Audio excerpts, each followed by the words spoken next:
Hear ye, anyone having business before honorable court, a juvenile traffic court, bicycle riding. Here, youth riders who break traffic laws are brought before a judge under of their own age. And there are many of these juvenile traffic courts in America today. And there's this morning. Your Honor, the first is William Whitmore.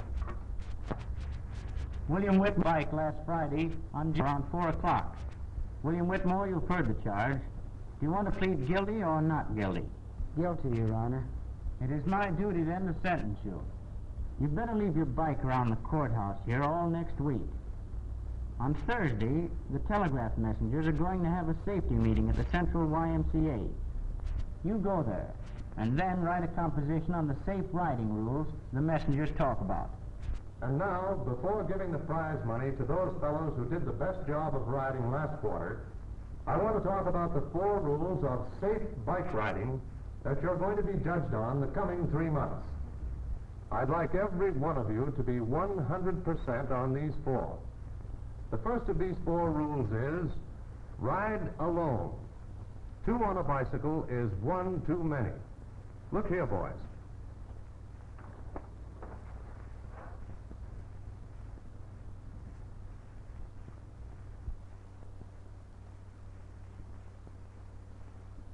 When you ride another fellow on the handlebars or crossbar, this is what happens.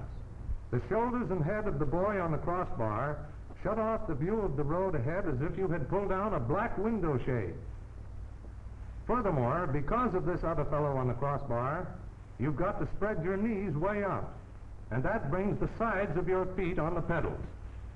When you ride alone, you ride safely. You can see clearly ahead. Your feet are flat on the pedals. You don't have the job of balancing the other boy. So rule number 1 is, ride alone.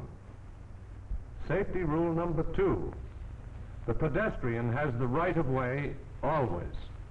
In some places, bicycles are not allowed on the street. They must use the sidewalk. And in other places, bicycles are ruled off the sidewalk. They must use the street. So you fellows will have to learn the local regulations. And above everything else, remember that the pedestrian has the right of way. And now for number 3. To say it in Saturday afternoon English, use your own power. Don't hitch. When you hitch a ride, you're really riding blind. You're depending on that fellow who's doing the driving to keep going in a straight line. But sometimes the driver stops suddenly or turns sharply. When you use your own power and keep both your hands on the handlebars, you have complete control of the bike. When you've got the bike under control, you're safe. Our 4th rule is based on traffic signs.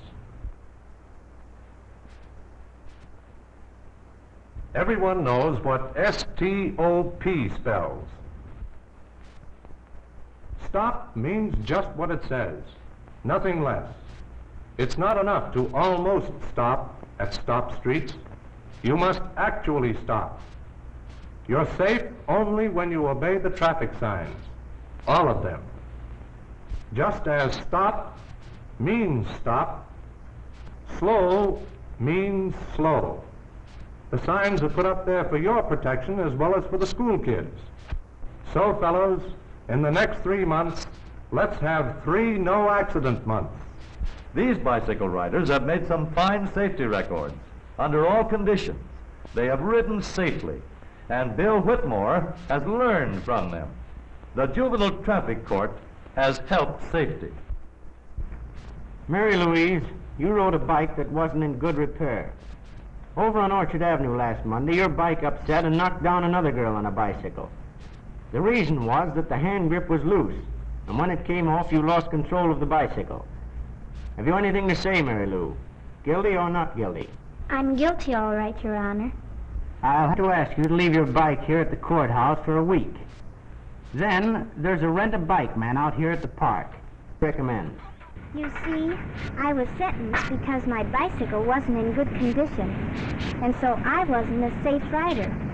Our traffic court wants everybody to ride safely. The court sounds like a good idea to me. Nowadays, with just about every...